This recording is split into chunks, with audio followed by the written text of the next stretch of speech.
D. João, quando desembarca aqui, ele foge do Napoleão. Aí, quando ele foge do Napoleão, é esperto, chega, traz tudo. Trouxe dinheiro, ouro, trouxe quadro, ele desembarcou aqui com 15 mil pessoas, com a corte inteirinha aqui, fugindo do Napoleão. Quando ele chega no Rio de Janeiro, parou em Salvador, depois veio para cá. Quando chega no Rio de Janeiro, desembarca com 15 mil pessoas, que é a corte, e encontra uma cidade que tinha em torno de 30 mil escravizados. Eles ficaram, entendi, em pânico. O que D. João VI faz? Primeiro ato dele, quando chega aqui, é mandar tomar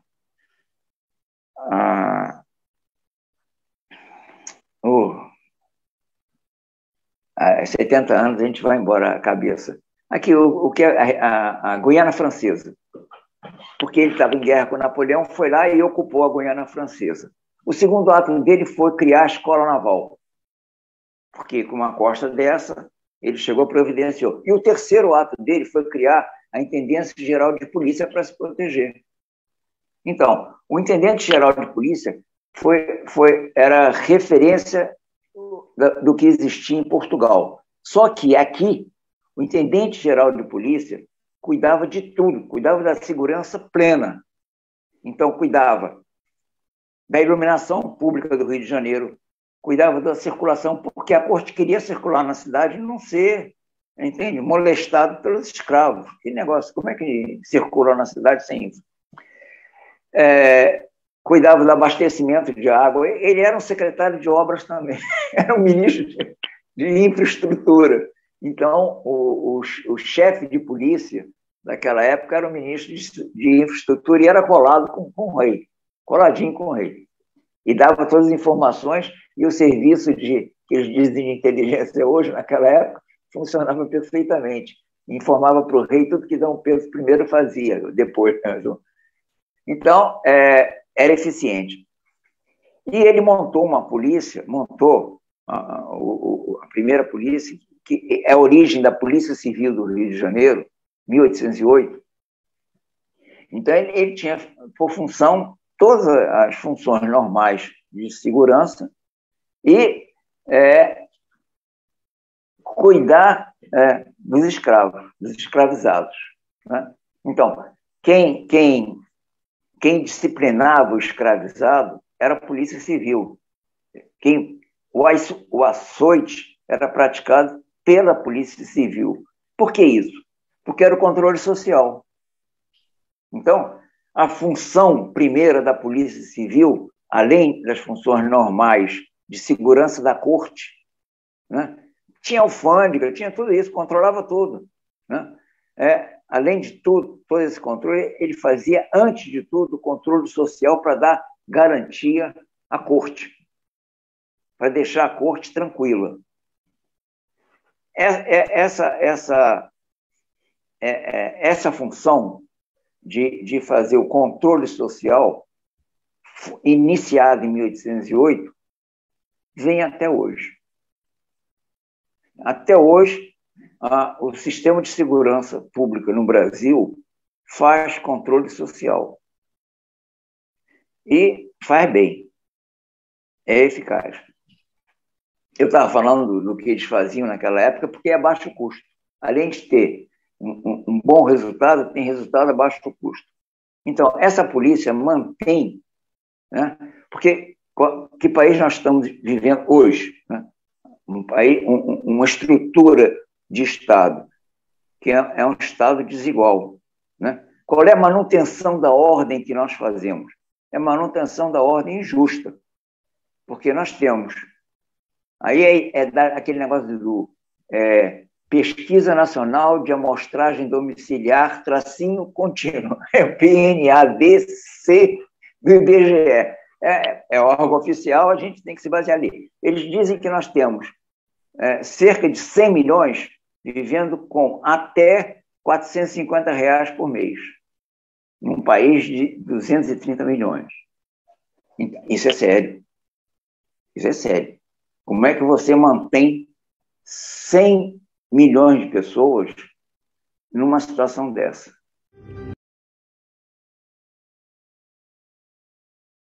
o sistema está lotado e não funciona. Uma cadeia bem puxada, o pessoal chega a pena de morte não. Uma cadeia bem puxada é pior do que a pena de morte. É muito pior.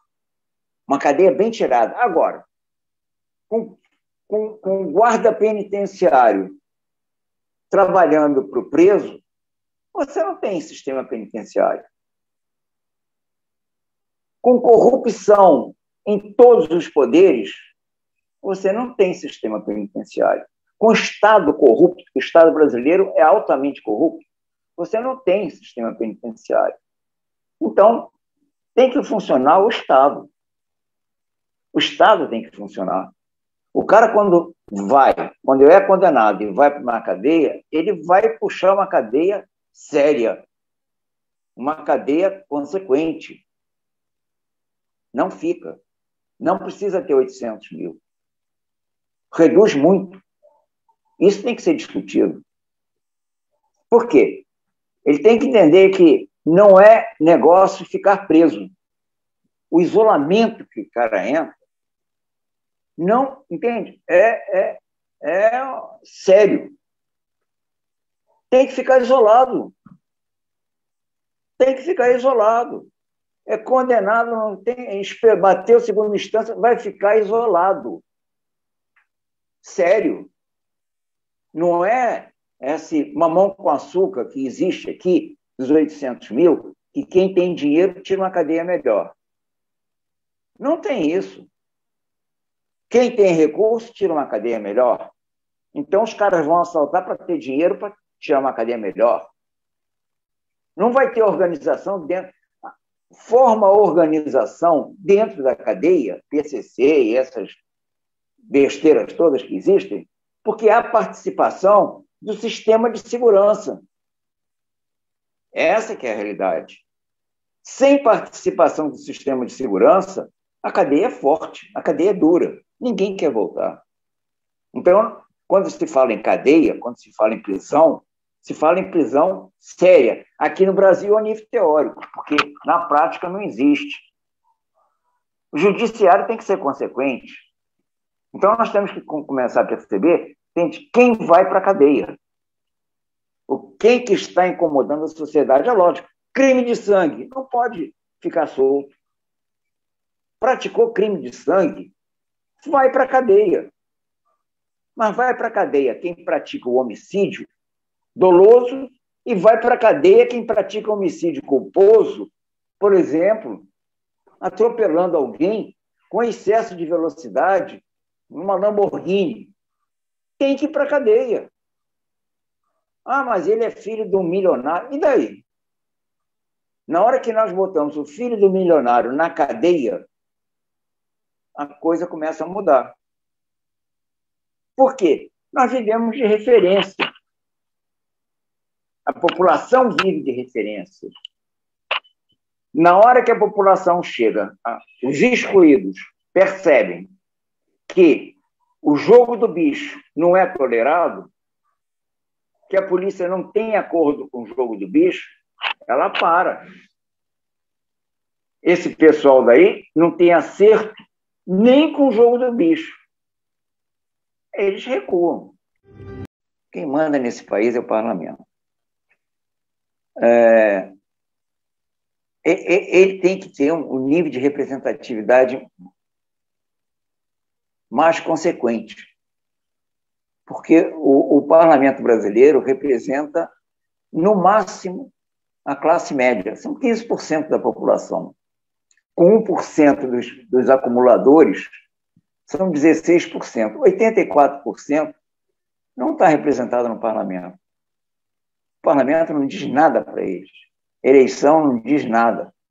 Os 84% é como se eles tivessem... Os 16% constituem uma casa grande e os 84% a senzala. Então, eles não têm percepção que eles são representados no parlamento, nas assembleias, na Câmara dos Vereadores. Nós vivemos num país em que o controle, pode, é lógico, eu devo estar, entende? Estou com uma visão lá de determinado ângulo, mas eu tenho a impressão que quem manda no país são os donos dos partidos políticos. Todo partido político, sem exceção, direita, centro, esquerda, todos os partidos políticos têm dono.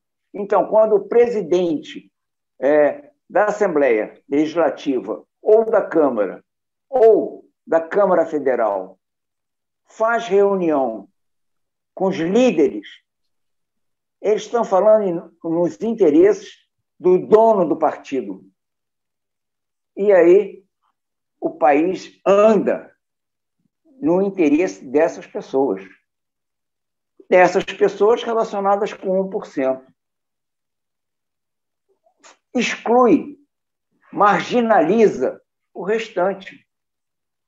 Dá diferença. Porque se o homem chega, tem mínimas condições de sobrevivência, ele não se arrisca. E isso tem que ser garantido pelo Estado. Quando eu chego na Alerj, eu fiquei espantadíssimo, porque a Alerj, entende, dava um banho na polícia. Era muito pior. Então, a Assembleia Legislativa do Rio de Janeiro era muito pior do que a polícia do Rio de Janeiro, que já é horrível. Então, é esse ambiente, né? É esse ambiente que nós temos. E ali eu eu percebi o que é a política que se pratica nesse país, né? É uma política em que o parlamentar, eu estou falando deputado estadual, imagina federal, ele dá entrada num projeto de lei, acabando com uma firma ou acabando com uma concessão, para chamar o cara para negociar e retirar o projeto de lei dele. É esse. Muito pior do que a polícia. A polícia, entende, vai fazer lá, vai ser corrupta lá, pega o dinheiro do jogo do bicho, pega dinheiro do traficante, é um negócio direto que ele vai lá e disputa. A Assembleia é muito pior, né? A gente não vê, a gente não tem percepção disso, e isso é feito. Rachadinha já era feita. Assim, não há exceção. Não há exceção, porque assim, não, mas a rachadinha o cara botou no bolso. Pouco importa. O dinheiro público, em matéria de lei, esse país é muito bem feito, é muito bem estruturado. Então, o dinheiro público tem finalidade específica. Então, se sai para pagar pessoal, não pode ser utilizado para outra coisa que não seja essa. Então, o dinheiro público que sai, né, em nome de um parlamentar, não pode ser desviado para, minha prática política. Não pode desviar para partido político. Você não pode pegar 1 centavo de uma verba parlamentar e colocar num partido político. Não pode. Partido político é pessoa jurídica de direito privado. Não pode entrar dinheiro público. Não pode. A não ser, lógico, tem um fundo eleitoral, tem um fundo partidário, aí é diferente. Isso aí já tem função específica. Então, não pode ser utilizado. E eles utilizam.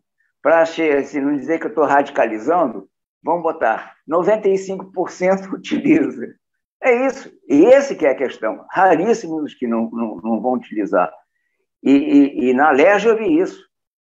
Porque não é só o cara que bota o dinheiro no bolso, é o cara que desvia o dinheiro para colocar dentro do partido, para fazer isso, para fazer aquilo, entende? Outras finalidades que não sejam pagamento de pessoal direto dele que está.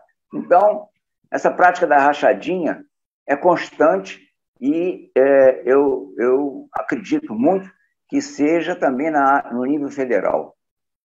Daí que a gente vai começar a entender por que tantos assessores. Na época, nós tínhamos 30 assessores. Um deputado estadual tinha 30 assessores. É uma vergonha. Não cabe no gabinete, não cabe tanta gente. E nós tínhamos isso. Era uma vergonha. Então, e é o que a gente vê. O custo de um parlamentar é um absurdo nesse país. Então, isso está aflorando. Ao contrário, e graças à internet, graças a esse instrumento que se tem agora de smartphone, tudo, as redes sociais, isso vem aflora com facilidade. Na nossa época não aflorava, a comunicação era mais difícil, é mais difícil a divulgação. Agora nós temos. Então, nós temos condições já de ter o controle tem que ser nosso. O controle do dinheiro público tem que ser da população. Então, quando a população faz o controle do dinheiro que ela contribui, nós estamos evoluindo para uma democracia. Isso é uma democracia. E nós estamos alcançando lá. Os poderes já estão se desentendendo, tem que estar todo mundo participando, está todo mundo colocando o rosto para fora. O único problema que existe são dos excluídos, né? Nós não podemos ter, um dos problemas sérios que existem aqui é o tal da reeleição. Eu via lá, por quê? O cara é eleito. Na hora que ele toma posse, no dia seguinte, ele pensa na reeleição. Tudo opera pela reeleição. E ele faz tudo para chegar e garantir a reeleição dele. Ele, e aqui no Brasil se constitui uma firma. O gabinete de um parlamentar é uma firma de reprodução do seu mandato. É isso. Isso tem que acabar. Custa caríssimo. Então, nós temos que enxugar isso. Nós temos que enxugar esse aparelhão que nós temos chamado Estado, em que está operando em benefício de meia dúzia de pessoas. Alcançam 1%, o interesse de 1%, fazem o lobby, vão lá e garantem, e mais, no máximo, 15% da população, que é a classe média.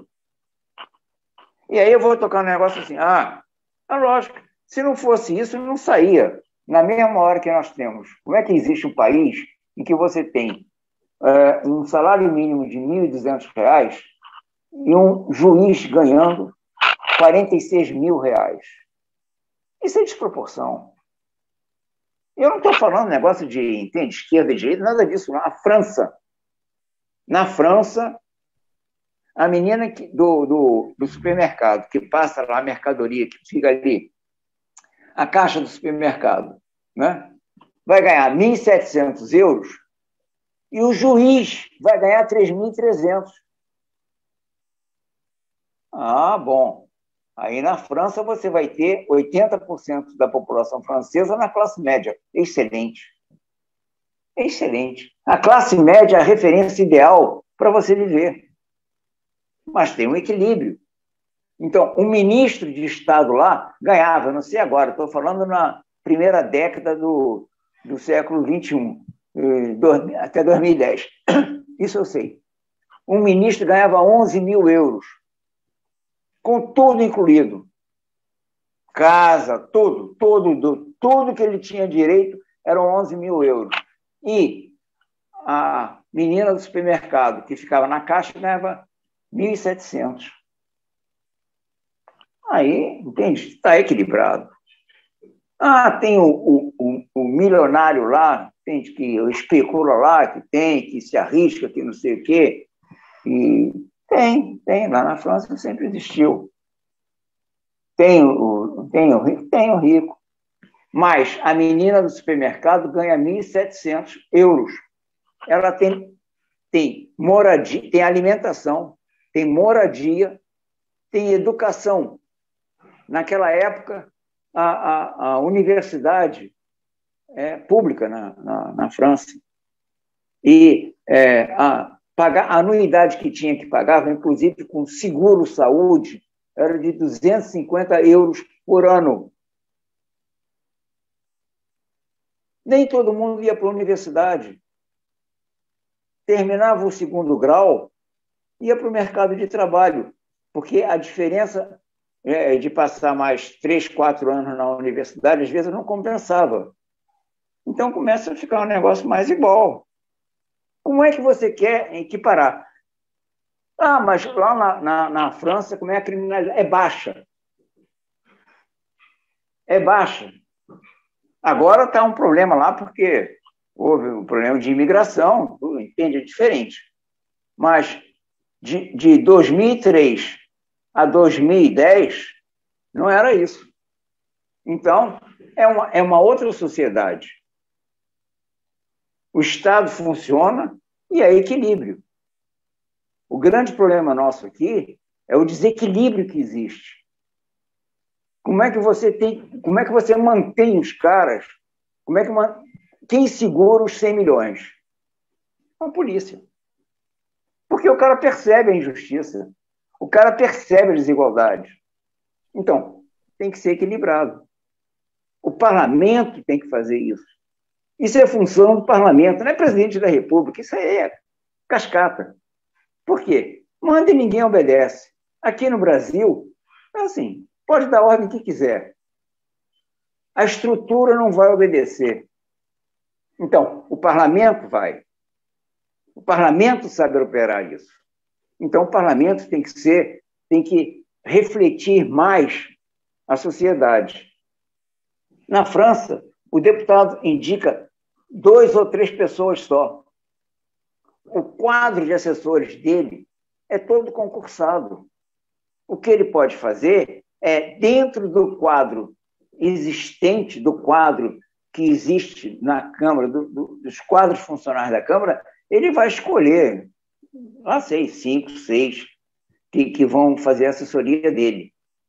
Mas ele vai trazer de fora, né, esse negócio de cargo em comissão, essas coisas, só vão trazer 2 ou 3 só. O resto é fixo. Então, ele tem uma despesa fixa, uma despesa controlada. Naquela época, a inflação não chegava a 1% na França. Então, você mantinha um país equilibrado. Aqui, você não vê isso. Você não vê isso. O parlamento não representa a sociedade brasileira. Não tem. Ele representa uma parte da sociedade brasileira que é parte minoritária, 16%. 84% está excluído, não há representação dentro do Estado brasileiro desses 84%. E isso dá desequilíbrio. Então, nós temos que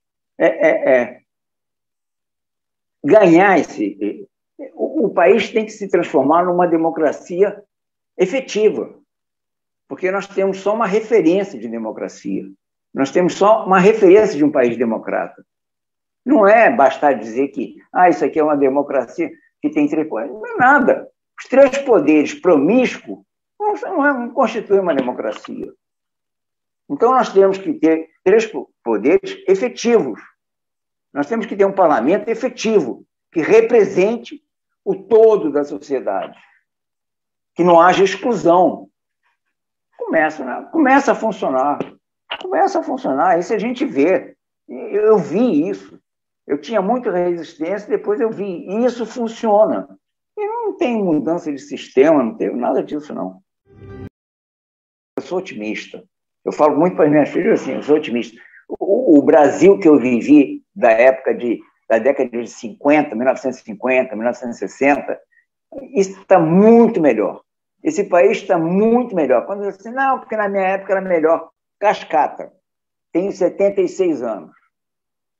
Antes, eu fiz concurso para o Banco do Brasil com menos de 18, com 16 anos, esperei 2 anos, tomei posse, ganhava um bom salário. Passei 10 anos no Banco do Brasil, fui para a polícia e passei 25. Então, tive percepção política nesse tempo todo. Nós vivemos um bom momento no Brasil. Esse país está crescendo, a sociedade, as modificações estão sendo feitas e há uma transformação em curso. Só que nós às vezes nós não percebemos isso. As comunidades, que era favela, agora se chama comunidade, e já é um avanço, né? O que existe em referência à mulher é um grande avanço. É isso mesmo e tem que continuar sendo. Então, isso aí já deu uma modificação. Essa Maria da Penha entende? É muito significativo isso. Isso é um sinal de avanço. Tem que haver agora a questão que esse país, além de ser desigual, é racista. Então, o Brasil é um país preto, negro. A maior parte é de escravizados. Então, nós temos que ter atenção com isso, né? Então, isso está sendo modificado. Nas comunidades está sendo modificado, e não que venha de cima nem nada, por eles mesmos. Então, está havendo uma modificação. O legislativo vai ter que incorporar isso, vai ter que se acostumar a conviver com minorias, não no nível do racismo, mas as demais minorias, e vai ter que acostumar a conviver com os descendentes, com a maior parte do povo brasileiro, são 56%. É isso. Então, nós estamos caminhando. É um processo que está em andamento. Nós não estamos parados, não. O Brasil está em pleno processo. Essa nossa democracia está sendo construída. É a melhor que tem. Ela está sendo construída. É devagar, mas está sendo construída. Na hora que o excluído começa a se perceber e começa a ter algum nível de organização, e isso está havendo, algum nível de enfrentamento, não é enfrentamento que pega em arma, que vai, não sei o quê, não é nada disso, não. Vai para a rua e reclama. Quando chega que o patrimônio público está sendo dilapidado, vai lá e reclama. Lógico que eu tenho restrição pela arbitrariedade, né? Então, eles podem falar o que eles quiserem. Agora, aquela Lava Jato deu um impulso que não existia no país, deu. Quando eu vi o Odebrecht passar 2 anos na cadeia, eu vi que o país está mudando. Depois o Moro chegou, teve problema. É mais um momento que o país está mudando. Não pode ter arbitrariedade. Então, esse país está avançando. É um país que, ao mesmo tempo que tem a Lava Jato, tem o Moro saindo da magistratura, indo para lá, tem tudo isso. Entende? Tem uns negócios meio complicados, que são o Fachin dando um despacho no habeas corpus que recua 6 anos e ele revê depois de passarem por quantos juízes. Isso tem também. Mas eu acho que isso está vivo. Isso está vivo. Então, nós estamos numa mudança real, viva, que não é explosiva, mas é permanente.